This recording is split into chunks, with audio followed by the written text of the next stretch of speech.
Texto narrado por Marco Vázquez. El Rey Peste. Relato en el que hay una alegoría. De Edgar Allan Poe. Los dioses toleran a los reyes, aquello que aborrecen en la canalla. Buckhurst. La tragedia de Ferrex y Porrex. Al toque de las 12 de cierta noche del mes de octubre, durante el caballeresco reinado de Eduardo III, dos marineros de la tripulación del Free and Easy, goleta que traficaba entre Sluis y el Támesis y que anclaba por el momento en este río, se asombraron muchísimo al hallarse instalados en el salón de una taberna de la parroquia de St. Andrews, en Londres, taberna que enarbolaba por muestra la figura de un alegre marinero. Aquel salón, aunque de pésima construcción, ennegrecido por el humo, bajo de techo y coincidente en todo sentido con los tugurios de su especie en aquella época, se adaptaba bastante bien a sus fines, según opinión de los grotescos grupos que lo ocupaban, instalados aquí y allá. De aquellos grupos, nuestros dos marinos constituían el más interesante, si no el más notable. El que aparentaba más edad, y a quien su compañero daba el característico apelativo de patas, era mucho más alto que el otro. Debía de medir 6 pies y medio, y el encorvamiento de su espalda era sin duda consecuencia natural de tan extraordinaria estatura. Lo que le sobraba en un sentido, veíase más que compensado por lo que le faltaba en otros. Era extraordinariamente delgado, y sus camaradas aseguraban que, estando borracho, hubiera servido muy bien como gallardete en el palo mayor, mientras que, hallándose sobrio, no habría estado mal como botalón de Beauprés. Pero estas bromas y otras de la misma naturaleza no parecían haber provocado jamás la menor reacción en los músculos de la risa de nuestro marino. De pómulos salientes, gran nariz aguileña, mentón huyente, mandíbula inferior caída y enormes ojos protuberantes. La expresión de su semblante parecía reflejar una obstinada indiferencia hacia todas las cosas de este mundo en general, aunque al mismo tiempo mostraba un aire tan solemne y tan serio que inútil sería intentar describirlo. Por lo menos en la apariencia exterior, el marinero más joven era el exacto reverso de su camarada. Su estatura no pasaba de 4 pies. Un par de sólidas y arqueadas piernas sostenía su rechoncha y pesada figura, mientras los cortos y robustos brazos, terminados en un par de puños más grandes que lo habitual, colgaban balanceándose a los lados como las aletas de una tortuga marina. Unos ojillos de color impreciso chispeaban profundamente incrustados bajo las cejas. La nariz se perdía en la masa de carne que envolvía su cara redonda y purpúrea, y su grueso labio superior descansaba sobre el inferior, todavía más carnoso, con una expresión de profundo contento, que se hacía más visible por la costumbre de su dueño de lamérselos de tiempo en tiempo. No cabía duda de que miraba a su altísimo camarada con una mezcla de maravilla y de burla. De cuando en cuando contemplaba su rostro en lo alto, como el rojo sol poniente contempla los picos del Ben Nevis. Varias y llenas de incidentes habían sido las peregrinaciones de aquella meritoria pareja durante las primeras horas de la noche, por las diferentes tabernas de la vecindad. Pero ni las mayores fortunas duran siempre, y nuestros amigos se habían aventurado en este último salón con los bolsillos vacíos. En el momento en que empieza esta historia, Patas y su camarada Hugh Tarpaulin hallábanse instalados con los codos sobre la gran mesa de roble del centro de la sala y las manos en las mejillas. Más allá de un gran frasco de cerveza, sin pagar, contemplaban las ominosas palabras «No se da crédito», que para su indignación y asombro habían sido garrapateadas en la puerta mediante el mismísimo mineral cuya presencia pretendían negar. Estamos lejos de pretender que el don de descifrar caracteres escritos, don que en aquellos días se consideraba apenas menos cabalístico que el aire de trazarlos, hubiera sido conferido a nuestros dos hijos del mar. Pero la verdad es que en aquellas letras había cierto carácter retorcido, ciertos bandazos de sotavento totalmente indescriptibles, pero que, en opinión de ambos marinos, presagiaban abundancia de mal tiempo, y que los determinaron al unísono, conforme a las metafóricas expresiones de Patas, a darle a las bombas, arriar todo el trapo y largarse viento en popa. Habiendo, pues, apurado la cerveza que quedaba y abotonados apretadamente sus cortos jubones, se lanzaron ambos a toda carrera hacia la puerta. Aunque Tarpaulin rodó 2 veces en la chimenea, confundiéndola con la salida, acabaron por escabullirse felizmente, y media hora después de las 12, nuestros héroes estaban otra vez prontos a cualquier travesura, huyendo a toda carrera por una oscura calleja rumbo a San Andrews Stair, encarnizadamente perseguidos por la huéspada del alegre marinero. En los tiempos de este memorable relato, así como muchos años antes y muchos después, en toda Inglaterra, y especialmente en Londres, resonaba periódicamente el espantoso clamor de «¡La peste!». La ciudad había quedado muy despoblada, y en las horribles regiones vecinas al Támesis, donde entre tenebrosas, angustas e inmundas callejuelas y pasajes parecía haber nacido el demonio de la enfermedad, erraban tan solo el temor, el horror y la superstición. Por orden del rey, aquellos distritos habían sido condenados, y se prohibía, bajo pena de muerte, penetrar en sus espantosas soledades. Empero, el mandato del monarca, las barreras erigidas a la entrada de las calles, y sobre todo, el peligro de una muerte atroz que con casi absoluta seguridad se adueñaba del infeliz que osara la aventura, no podía impedir que las casas, vacías y desamuebladas, fueran saqueadas noche a noche por quienes buscaban el hierro, el bronce o el plomo, que podía luego venderse ventajosamente. Lo que es más, cada vez que al llegar el invierno se abrían las barreras, comprobábase que los cerrojos, las cadenas y los sótanos secretos habían servido de poco para proteger los ricos depósitos de vinos y licores que, teniendo en cuenta el riesgo y la dificultad de todo traslado, fueron dejados bajo insuficiente custodia por los comerciantes de alcoholes de aquellas barriadas. Pocos, sin embargo, entre aquellos empavorecidos ciudadanos atribuían los pillajes a la mano del hombre. Los demonios populares del mal eran los espíritus de la peste, los dueños de la plaga y los diablos de la fiebre.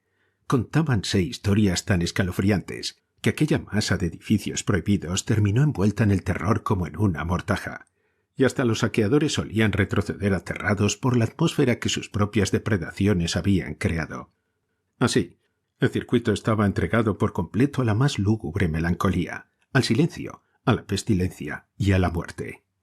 En una de aquellas aterradores barreras que señalaban el comienzo de la región condenada, viéronse súbitamente detenidos Patas y el digno Hugh Tarpaulin en el curso de su carrera callejuelas abajo.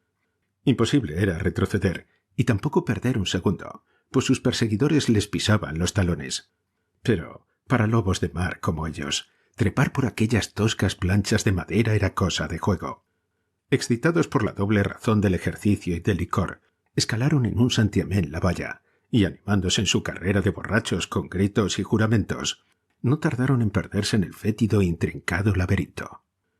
De no haber estado borrachos perdidos, sus tambaleantes pasos se hubieran visto muy pronto paralizados por el horror de su situación. El aire era helado y brumoso. Las piedras del pavimento, arrancadas de sus alveolos, aparecían en montones entre los pastos crecidos, que llegaban más allá de los tobillos. Casas demolidas ocupaban las calles. Los hedores más fétidos y ponzoñosos lo invadían todo. Y con ayuda de esa luz espectral que, a una medianoche, no deja nunca de emanar de toda atmósfera pestilencial, era posible columbrar en los atajos y callejones, o pudriéndose en las habitaciones sin ventanas, los cadáveres de muchos ladrones nocturnos, a quienes la mano de la peste había detenido en el momento mismo en que cometían sus fechorías. Aquellas imágenes, aquellas sensaciones, aquellos obstáculos no podían, sin embargo, detener la carrera de hombres que, de por sí valientes y ardientes de coraje y de cerveza fuerte, hubieran penetrado todo lo directamente que su tambaleante condición lo permitiera en las mismísimas fauces de la muerte. Adelante, siempre adelante balanceábase el lúgubre Patas, haciendo resonar la profunda desolación con los ecos de sus terribles alaridos, semejantes al espantoso grito de guerra de los indios. Y adelante, siempre adelante contoneábase el robusto Tarpaulin, colgado del jubón de su más activo compañero, pero sobrepasando sus más asombrosos esfuerzos en materia de música vocal, con rugidos sin paso que nacían de la profundidad de sus estentóreos pulmones. No cabía duda de que habían llegado a la plaza fuerte de la peste. A cada paso, a cada tropezón, su camino se volvía más fétido y horrible, los senderos más angostos e intrincados. Enormes piedras y vigas que de tiempo en tiempo se desplomaban de los podridos tejados mostraban con la violencia de su caída la enorme altura de las casas circundantes. Y cuando, para abrirse paso a través de continuos montones de basura, había que apelar a enérgicos esfuerzos, no era raro que las manos encontraran un esqueleto o sintieran en la carne descompuesta de algún cadáver. Súbitamente, cuando los marinos tambaleaban frente a la entrada de un alto y espectral edificio. Un grito más agudo que de ordinario, brotando de la garganta del excitado Patas, fue respondido desde adentro con una rápida sucesión de salvajes alaridos que semejaban carcajadas demoníacas. En nada acoquinados por aquellos sonidos que, dada su naturaleza, el lugar y la hora, hubieran helado la sangre de corazones menos ígneos que los suyos, nuestra pareja de borrachos se lanzó de cabeza contra la puerta, abriéndola de par en par y entrando a tropezones, en medio de un diluvio de juramentos. La habitación en la cual se encontraron resultó ser la tienda de un empresario de pompas fúnebres, pero una trampa abierta en un rincón del piso, próxima a la entrada, dejaba ver el comienzo de una bodega ampliamente provista, como lo proclamaba además la ocasional explosión de una que otra botella. En medio de la habitación había una mesa, en cuyo centro surgía un enorme cubo de algo que parecía punch. Profusamente desparramadas en torno aparecían botellas de diversos vinos y cordiales, así como jarros, tazas y frascos de todas formas y calidades. Sentadas sobre soportes de ataúdes, veíase a 6 personas alrededor de la mesa. Trataré de describirlas una por una. De frente a la entrada, y algo más elevado que sus compañeros, sentábase un personaje que parecía presidir la mesa. Era tan alto como flaco, y Patas se quedó confundido al ver a alguien más descarnado que él. Tenía un rostro amarillo como el azafrán, pero, salvo un rasgo, sus facciones no estaban lo bastante definidas como para merecer descripción. El rasgo notable consistía en una frente tan insólita y horriblemente elevada que daba la impresión de un bonete o una corona de carne encima de la verdadera cabeza. Su boca tenía un mohín y un pliegue de espectral afabilidad, y sus ojos, como los de todos los presentes, estaban fijos y vidriosos por los vapores de la embriaguez. Este caballero hallábase envuelto de pies a cabeza en un paño mortuorio de terciopelo negro ricamente bordado, que caía en pliegues negligentes como si fuera una capa española. Tenía la cabeza llena de plumas como las que se ponen a los caballos en las carrozas fúnebres, y las agitaba a un lado y otro con aire tan garboso como entendido. Sostenía en la mano derecha un enorme fémur humano, con el cual parecía haber estado apaleando a alguno del grupo por cualquier fruslería. Frente a él, y dando la espalda a la puerta, veíase a una dama cuya extraordinaria apariencia no le iba a la zaga. Aunque casi tan alta como la persona descrita, no podía quejarse de una flacura anormal. Al contrario, hallábase por lo visto en el último grado de hidropesía, y su cuerpo se asemejaba extraordinariamente a la enorme pipa de cerveza que, saltada la tapa, aparecía cerca de ella en un ángulo del aposento. Aquella señora tenía el rostro perfectamente redondo, rojo y relleno, y presentaba la misma peculiaridad, o más bien falta de peculiaridad, que mencionamos en el caso del presidente. Vale decir que tan solo uno de sus rasgos alcanzaba a distinguirse claramente en su cara. El sagaz Tarpaulin no había dejado de notar que la misma observación podía aplicarse a todos los asistentes a la fiesta, pues cada uno parecía poseer el monopolio de una determinada porción del rostro. En la dama de quien hablamos se trataba de la boca. Comenzando en la boca derecha, abríase en un terrorífico abismo hasta la izquierda, al punto que los cortos aros que llevaba se le metían todo el tiempo en la abertura. Esforzábase, sin embargo, por mantenerla cerrada, adoptando un aire de gran dignidad. Su vestido consistía en una mortaja recién planchada y almidonada que le llegaba hasta la barbilla, cerrándose en un volante rizado de muselina de algodón.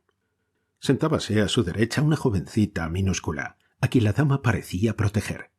Esta delicada y frágil criatura daba evidentes señales de una tisis galopante, a juzgar por el temblor de sus descarnados dedos, la lívida coloración de sus labios y las manchas éticas que aparecían en su piel terrosa. Pese a ello, en toda su figura se advertía un extremado haut ton. Lucía con un aire tan gracioso como negligente, un ancho y hermoso sudario del más fino linón de la India.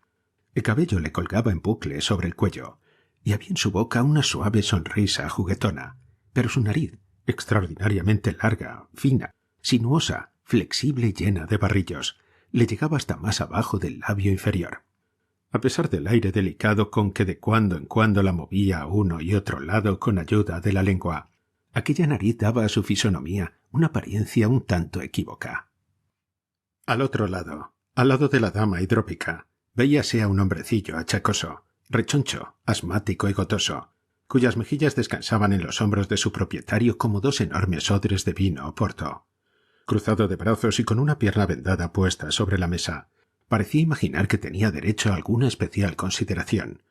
Sin duda se sentía profundamente orgulloso de cada pulgada de su persona, pero se esmeraba especialmente en llamar la atención sobre su abigarrado levitón. No poco dinero le habría costado este último, que le sentaba admirablemente, pues estaba hecho con una de esas fundas de seda bordada que en Inglaterra y otras partes sirven para cubrir los escudos que se cuelgan en lugares visibles cuando ha muerto algún miembro de una casa aristocrática. A su lado, y a la derecha del presente, veíase a un caballero con largas calzas blancas y calzones de algodón. Estremecíase de la manera más ridícula, como si sufriera un acceso de lo que Tarpaulin llamaba los espantos.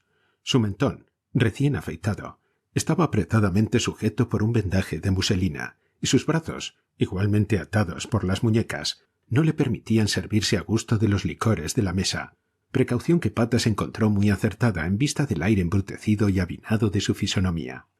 De todas maneras, las inmensas orejas de aquel personaje, que por lo visto no era posible sujetar como el resto de su cuerpo, se proyectaban en el espacio, y cada vez que alguien descorchaba una botella, se estremecían como en un espasmo. Frente a él, sexto y último de la reunión, veíase un personaje extrañamente rígido, atacado de parálisis, quien debía sentirse sumamente incómodo dentro de sus vestiduras. En efecto, su único atavío lo constituía un flamante y hermoso ataúd de caoba. Su parte superior apretaba la cabeza de quien lo vestía, extendiéndose hacia adelante como una caperuza, y daba a su rostro un aire indescriptiblemente interesante. A los lados del ataúd se habían practicado agujeros para los brazos, teniendo en cuenta tanto la elegancia como la comodidad. Pero aquel traje impedía a su propietario mantenerse tan erguido como sus compañeros, y mientras yacía reclinado contra su soporte, en un ángulo de 45 grados, un par de enormes ojos protuberantes giraban sus terribles globos blanquecinos hacia el techo, como si estuvieran estupefactos de su propia enormidad. Frente a cada uno de los presentes veíase una calavera que servía de copa. De lo alto colgaba un esqueleto, atado por una pierna a una soga sujeta en un gancho del techo. La otra pierna, suelta, se apartaba del cuerpo en ángulo recto, haciendo que aquella masa crujiente girara y se balanceara a cada ráfaga de viento que penetraba en la estancia. En el cráneo de tan horribles restos había carbones encendidos, que arrojaban una luz vacilante pero intensa sobre la escena. En cuanto a los ataúdes y otros implementos propios de una empresa de pompas fúnebres, habían sido apilados en torno de la habitación y contra las ventanas, impidiendo que el menor rayo de luz escapara a la calle. A la vista de tan extraordinaria asamblea y de sus atavíos no menos extraordinarios, nuestros dos marinos no se condujeron con el decoro que cabía esperar. Apoyándose en la pared que tenía más próxima, Patas dejó caer más de lo acostumbrado su mandíbula inferior, mientras abría los ojos hasta que alcanzaron el diámetro máximo, mientras Hugh Tarpaulin, agachándose hasta que su nariz quedó al nivel de la mesa, apoyó las palmas de las manos en las rodillas y estalló en un mar de carcajadas tan agudas, sonoras y estrepitosas, como fuera de lugar y descomedidas. No obstante, sin ofenderse por tan grosera conducta, el alto presidente dirigió una afable sonrisa a los intrusos, saludándolos muy dignamente con un movimiento de las plumas de la cabeza. Tras de lo cual, levantándose, los tomó del brazo y los condujo a un asiento que otros de los presentes habían preparado para ellos. Patas no ofreció la menor resistencia y se instaló como le indicaron. Pero el galante Hugh, llevando su caballete de ataúd desde donde lo habían puesto hasta un lugar próximo a la jovencita tísica de la mortaja, se instaló a su lado lleno de alegría y zampándose una calavera llena de vino tinto, brindó por una amistad más íntima. Al oír esto, el rígido caballero en el ataúd pareció excesivamente incomodado, y hubieran podido producirse consecuencias graves de no mediar la intervención del presidente, quien, luego de golpear en la mesa con su hueso, reclamó la atención de los presentes con el discurso siguiente. «En tan feliz ocasión, es nuestro deber». «Sujeta ese cabo», lo interrumpió Patas con gran seriedad. «Sujeta ese cabo, te digo, y que sepamos quiénes sois y qué demonios hacéis aquí, equipados como todos los diablos del infierno, y bebiéndoos las buenas bebidas que guarda para el invierno mi excelente camarada Will Wimble, el empresario de pompas fúnebres». Ante esta imperdonable demostración de descortesía, todos los presentes se enderezaron a medias, profiriendo una nueva serie de espantosos y demoníacos alaridos, como los que habían llamado la atención de los marinos. Pero el presidente fue el primero en recobrar la compostura, y volviéndose con gran dignidad hacia Patas, le dijo: «Con el mayor placer satisfaré tan razonable curiosidad por parte de nuestros ilustres huéspedes, a pesar de no haber sido invitados. Sabed que en estos dominios soy el monarca y que gobierno mi imperio absoluto bajo el título de Rey Peste I. Esta sala, que suponéis injuriosamente la tienda de Will Wimble, el empresario de pompas fúnebres, persona a quien no conocemos y cuyo plebeyo nombre no había ofendido hasta ahora nuestros reales oídos. Esta sala, digo, es la sala del trono de nuestro palacio, consagrada al Consejo del Reino y a otras sagradas y augustas finalidades. La noble dama sentada frente a mí es la reina Peste, nuestra serenísima consorte. Los otros augustos personajes que contempláis son miembros de mi familia, y llevan la insignia de la sangre real bajo sus títulos respectivos de Su Gracia el Archiduque Pestífero, Su Gracia el Duque Pestilencial, Su Gracia el Duque Tempesta y Su Alteza Serenísima la Archiduquesa Ana Pesta. Con referencia a vuestra consulta sobre las razones de nuestra presencia en este consejo, se nos perdonará que contestemos que sólo nos concierne y que es asunto exclusivo de nuestro privado y real interés, sin que nadie esté autorizado a inmiscuirse en absoluto. Pero en consideración a esos derechos de que, como huéspedes y desconocidos, podéis imaginaros poseedores, os explicaremos que nos encontramos aquí esta noche, luego de profundas búsquedas y prolongadas investigaciones, para examinar, analizar y determinar exactamente ese espíritu indefinible, esas incomprensibles cualidades y caracteres de los inestimables tesoros del paladar, vale decir, los vinos, cervezas y licores de esta excelente metrópoli. Todo ello para llevar adelante no solamente nuestros propios designios, sino para acrecentar la prosperidad de ese soberano extraterreno, cuyo reino cubre todos los nuestros, cuyos dominios son ilimitados y cuyo nombre es muerte. —¡Cuyo nombre es Davy Jones! —gritó Tarpaulín, sirviendo un cráneo de licor a la dama que tenía a su lado y bebiéndose otro por su cuenta. —¡Profano lacayo! —dijo el presidente, concentrando su atención en el meritorio Hugh. —¡Profano y execrable canalla! Hemos dicho que, en consideración de esos derechos que, aun en tu repugnante persona, no queremos quebrantar, hemos condescendido a responder a vuestras groseras e insensatas demandas. Empero, frente a tan sacrílega intrusión en nuestro consejo, creemos de nuestro deber condenarte y multarte, a ti y a tu compañero, a beber un galón de ron con melaza, que tragaréis brindando por la prosperidad de nuestro reino, de un solo trago y de rodillas, tras lo cual quedaréis libres para seguir vuestro camino o quedaros y ser admitidos a los privilegios de nuestra mesa, conforme a vuestros gustos respectivos e individuales. —Sería por completo imposible —dijo entonces Patas, a quien las frases y la dignidad del rey Peste I habían inspirado evidentemente cierto respeto, por lo cual se puso de pie para hablar, sujetándose a la vez a la mesa. —Sería imposible, sabedlo, majestad, que yo estivara en mi bodega la cuarta parte del licor que acabáis de mencionar, aun dejando de lado el cargamento subido a bordo esta mañana a manera de lastre, y sin mencionar las distintas cervezas y licores embarcados por la tarde en diversos puertos. Me encuentro ahora con el arrumaje completo de vuestra cerveza, adquirido y debidamente pagado en la enseña del Alegre Marinero. Vuestra Majestad tendrá, pues, la gentileza de considerar que la intención reemplaza el hecho, pues de ninguna manera podría tragar una sola gota, y mucho menos una gota de esa infame agua de sentina que responde a la denominación de ron con melaza. —¡Amarra eso! —interrumpió Tarpaulín, no menos asombrado por la longitud del discurso de su compañero que por la naturaleza de su negativa. —¡Amarra eso, marinero de agua dulce! ¡Basta de charla, Patas! Mi casco está todavía liviano, aunque ya veo que tú te estás hundiendo un poco.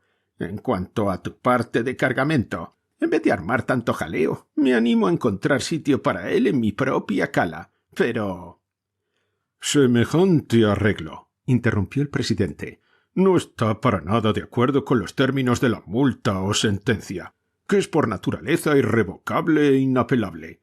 Las condiciones que hemos impuesto deben ser cumplidas al pie de la letra, sin un segundo de vacilación.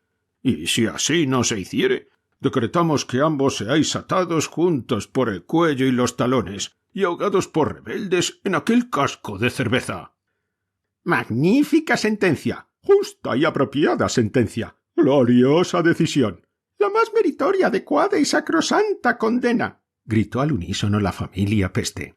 El rey hizo aparecer en su frente una infinidad de arrugas. El hombrecillo gotoso sopló como dos fuelles juntos. La dama de la mortaja balanceaba su nariz de un lado al otro.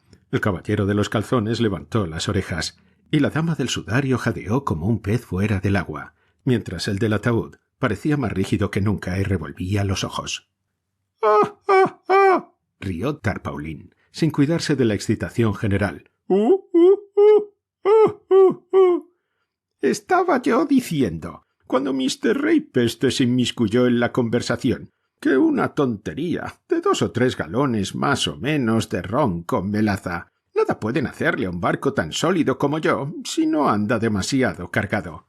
Pero si se trata de beber a la salud del diablo, o quien Dios perdone, y ponerme de rodillas delante de ese espantajo de rey, a quien no conozco tan bien como a mí mismo, pobre pecador que soy. Sí, lo conozco, puesto que se trata de Tim Hurley-Gurley, el actor. Pues bien, en ese caso, ya no sé realmente qué pensar ni qué creer. No pudo terminar en paz su discurso. Al oír el nombre de Tim Hurley-Gurley, la entera asamblea saltó de sus asientos. ¡Traición!, gritó su majestad el rey Peste I. ¡Traición!, exclamó el hombrecillo gotoso. ¡Traición!, chilló la archiduquesa Ana Pesta. ¡Traición!, murmuró el caballero de las mandíbulas atadas. ¡Traición!, gruñó el del ataúd.